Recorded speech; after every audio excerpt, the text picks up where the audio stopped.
Kasayan, magbabattery operated tayo ng ng MP100. Rusi MP100 kasayan.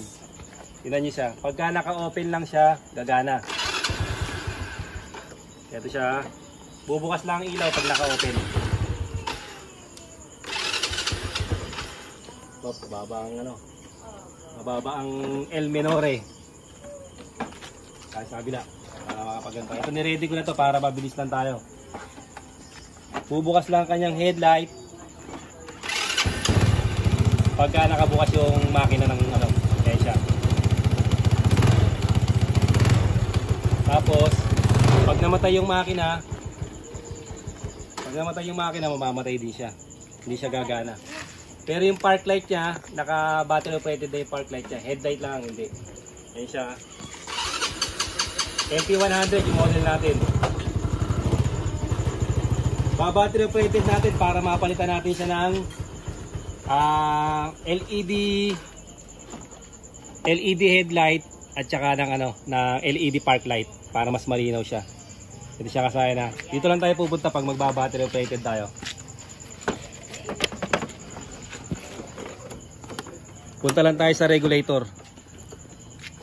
Parehas lang to ng SS100 saka ng Macho.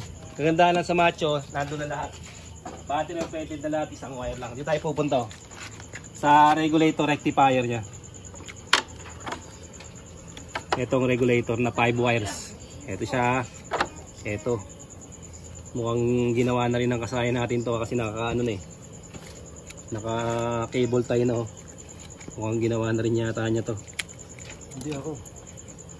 Hindi ako kasayan. Hindi pala. Ito siya kasaya na. Ito, napakasimple. Meron kayong makikita dito ang red na may lining na white. Ito siya. Uhugutin lang natin to. Ito siya oh. Pagka hinugot natin yan, mapapansin nyo hindi nagagana yung headlight. Hindi na gagana yung headlight. Testing nyo kagad yun para sa mga magdi-DIY.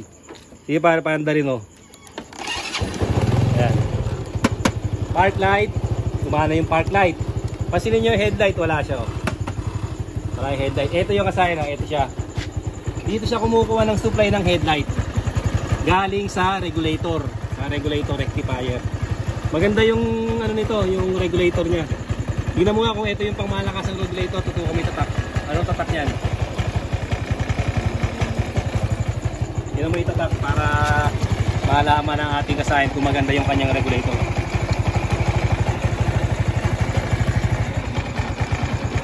Liwa to. Okay, pangmalakas na kagaya ng mga Macho, kagaya ng Passion. Pare-pare sila ng tatak. Ito siya ha. Ito yung papuntang charger. Tutukan mo to. Ito ha. Dediretsuin nyo to. Ito yung papuntang charger. Iyahang nyo lang to ha. Hindi nyo to gagamitin. Bali ito. Silyado na to. Itong isa na to. Ito yung kukunin natin. Ito yung supply ng headlight. Pagbalik nila kasayang galing Cagayan, ipapower up natin to. Yung mga nag-aabang ng power up ng MP100. Pine-next natin yun. Ito ha. Ilalagay natin to sa accessory wire. Maghanap lang tayo dito ng solid block. Solid block yung paglalagay natin. Hanapin natin ang kanyang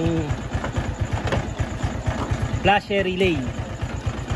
Nasaan na pa rin flasher relay nito? Hindi pa nakikita yung flasher relay? Hindi pa rin nakikita ng kasaya natin yung flasher relay. Hindi pa niya alam yung flasher relay. Dito tayo pupunta. Maghanap tayo ng solid block. Solid block na paglalagyan natin.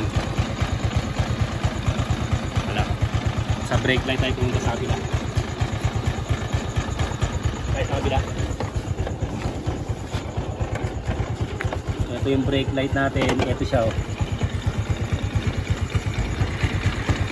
Sa brake light na to may makikita kayo ditong solid block. Ito ha. Makakakita kayo dito ng solid block. Kasaya hindi ko naglagay nito. Hindi ko naglagay nitong na to, brake light na to. Kinulay-kulay mo lang siya. Pagkakulay lang. O di tayo kukuha kasaya na ito. Tingnan nyo to ha. Ito yung galing ng regulator na tinanggal natin. Duduktungan natin ito ng wire tapos ilalagay natin dito. Pinidikit natin dito. Tutukan mo lang yan, kukuha lang ako ng wire. Yan yung wire na yan.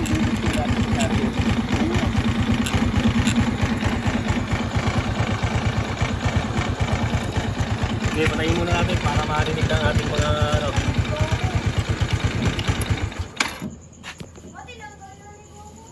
Ito na siya ha. Ito dito, tutukan mo to. Ito rito, bali wala siyang ano, naka ano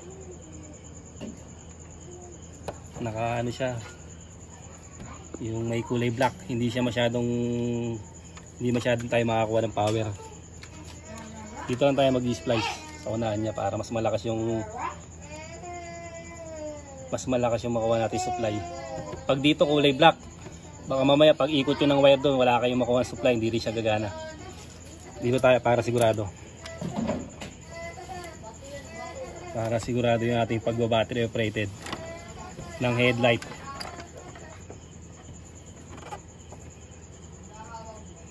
MP100. Ilan taon na to kasayan? Ano na yan, kasayan? 8 years. Binili niya yung kasayan, 8 years na. Matigas talaga ang mga ano, ang rusi. Pangdiinan. Kaya baka ibalik pa din kasayan natin sa stock, kaya hindi na natin puputulin yan. Baka balik pa niya sa stock eh.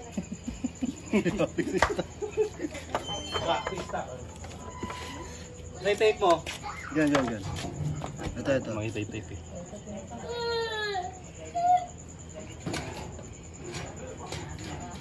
Ito ang gagamitin yung tape ha. Pamalakasan. Opo. Yan, parang cellphone lang to. Ginagamit ng kasayan natin na tape.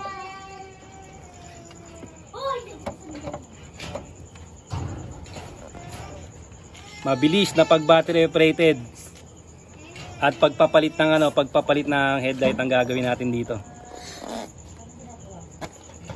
Susunod natin dito, power up lines. Tuliin muna natin para sigurado. So hindi kasi pinaputol lang kasayan natin eh, kaya magkakaroon ng bukol. Yung putol. Yung pinakadulo ng ano. Kasi baka ibalik mo pa nga sa stock kaya hindi ko pa inano. Babalik ka pa ba? Siyempre upgrade ka na, babalik mo pa ba sa stock? Ito hindi mo na ito basta hindi ka na masisiyahan ka na rito. Kasi kahit anong ilaw na ilagay mo doon pwede na.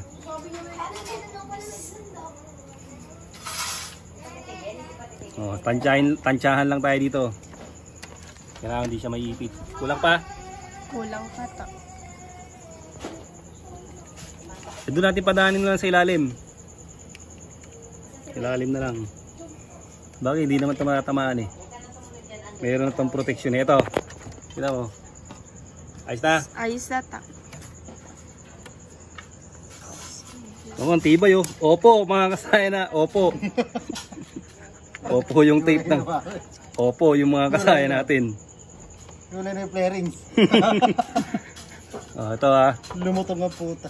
Oh, yan. Ito na tayo, pupunta. Tapos, ito yung hanapin natin dyan ha. Tignan natin kung kailangan walang babanggaan. Ito na siya, yung kulay black, solid black.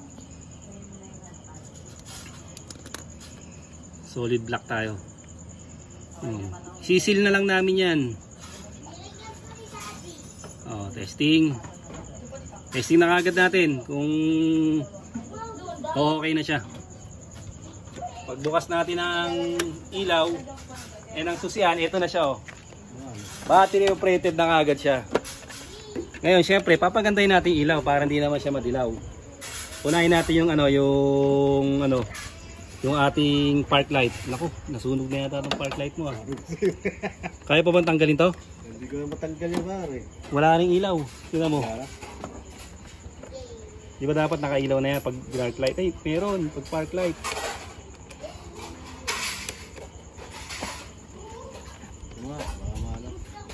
Puro stock yan eh. Kaya nga. Kaya lang ba maano. Bumikit na siya. Ito ha. Tingnan nyo ha. Yung pagkakaiba ng ano natin. Saan ang ilaw natin? Yung lights natin. Natin na yung patong yung lights. Ito. Ito na. Tsaka yung pandiinan. Ito ha, tingnan mo to ha. Ito yung ilaw mo. Testing. Yan yung ilaw niya. Papalitan natin ng pangmalakasan. Wala, babaliktarin nyo lang yan kasi may polarity na yan eh. Ito na ngayon magiging ilaw niyan. Ito na yung pagkakaiba ng liwanag nila. Ayun lang. Nalaglag ka sa'yo na. Ito na. Unahin na natin to. Dito muna tayo pumunta. Muna tayo sa pangmadiinan na ano. Oh, ano yan eh. Ano pa yan kaya mainit. Hanapin nyo lang yung pinakakuntil niya. Ito, pinakakuntil ha. Ito siya. Yun, lalagay natin yan dyan. Sakto yan. Goma. Saka pala. Goma pala yung kala ko ilaw yung nalaglag. Set mo nga para yung nalaglag na goma. Kala ko ilaw, nakakabit na may ilaw eh. Ito siya sa may kuntila. Ayan, taas ilalagay na natin to. Tingnan nyo yung paglalagay. Pagka hindi na tapat, ikot nyo lang siya. Kasi meron dyan mas malapit eh. Mas madikit siya. Ito.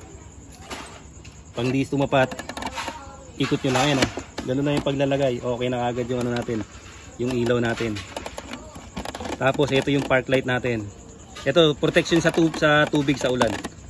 O, pag nag-washing kayo. Kung pinakasakit niya. Tapos ito, natanggal pala yung pinaka ano niya. Ito siya oh. Yung ganyang park light. Didikit na lang namin yung kasaya no. Yan. Ito yung park light. Tapos ito yung headlight niya. Ito na siya ngayon. Kaya pagka mag-high na siya.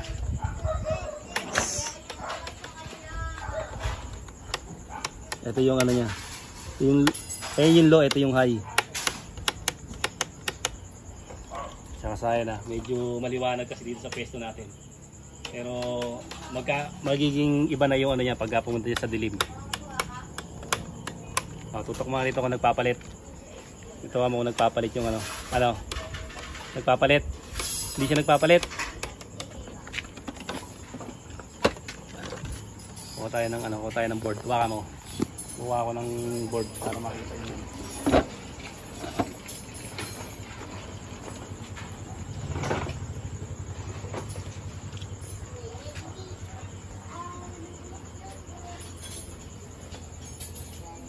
Lulutong na pala para talaga ng bola. Anong goma? Sa Tagalan na ano. Idutin mo nga pare yung ano, high and low.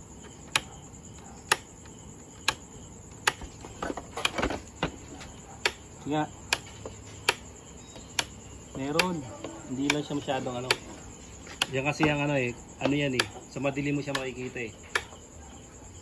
Pag nakatutok na yan dyan, mas maliwanag na yan. Meron na. Kasi parehas siyang puti eh. Parehas kasing puti yung ano yan. Pagka naman gagawin natin parehas, ano, dilaw naman yung isa, pwede rin siya. Yung dilaw yung gagamitin natin. Ano muna natin. Okay na ba yung goma niya? Hindi pa. Ito, hawakan mo to. Tapan natin ng dilaw para mas makita nila yung dilaw.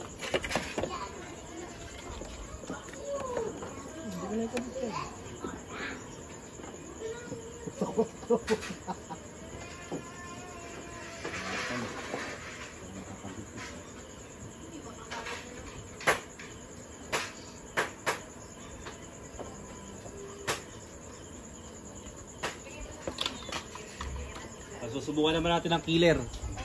Ito naman yung tinatawag na killer MDL. Basta yan ha, yung kuntil ganun lang din. Tapos yung lock natin, pagka hindi tumapat, ikot lang, pihit lang sa kabila. Hop, hindi siya nakatapat ha. Kabila. Tututok lang natin sa kanal yan. Oh, wala. Yan, pag kanal, pag kumanal na siya, pihit. Okay na, ito yung yellow ngayon.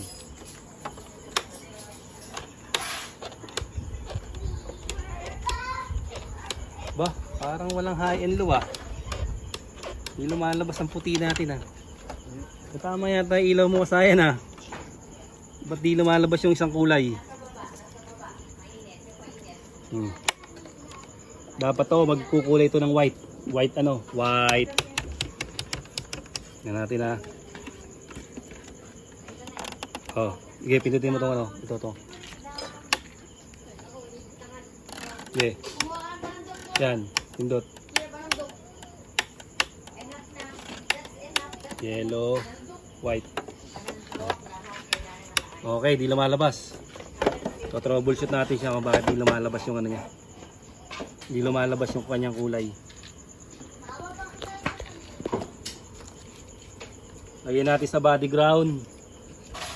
Body ground, tsaka test natin tong ano, yung high and low niya. Dito muna tayo sa low.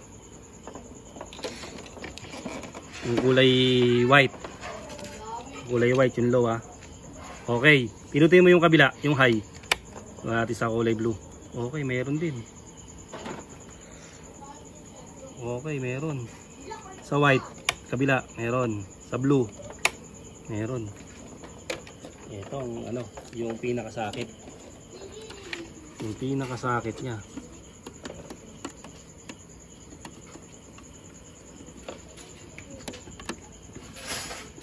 Next time hindi na magdadala na kayo ng baso, ha?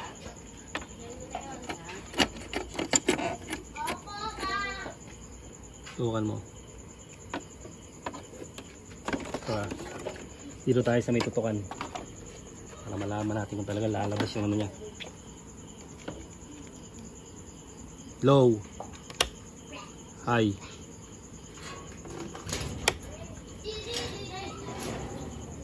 Okay, buo. Low. High. Okay, buo. Yung ilaw. Yung ilaw, hindi siya nag-ano, hindi sila nagmamats ng ano. Dapat lumabas yung dalawang kulay.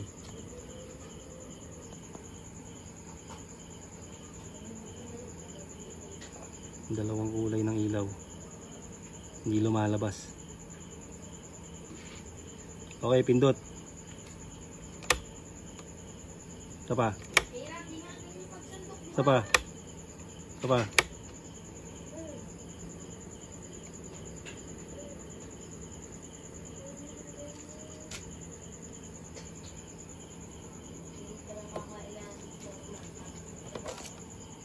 Ayan, ito natin sa dalawang ano yan, dalawang terminal sa 2 pin niya.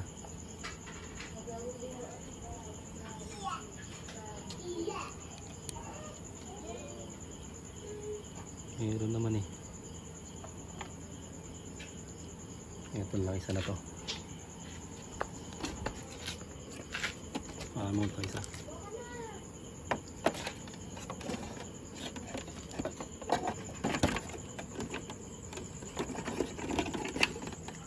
Parehas meron, di lumalabas yung high and low eh.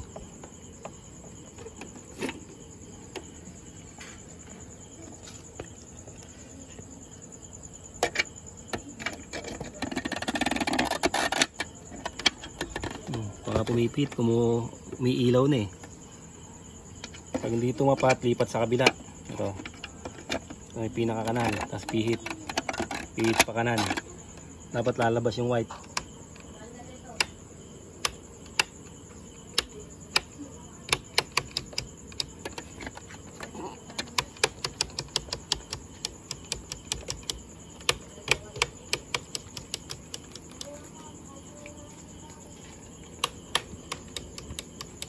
Isa pa.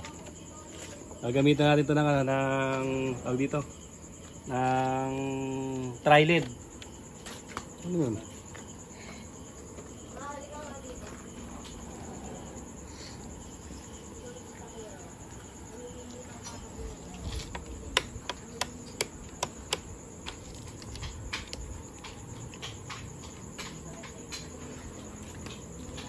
Ito kasi na tri-led na gagawin natin. Pang madiinan to, Mokoto.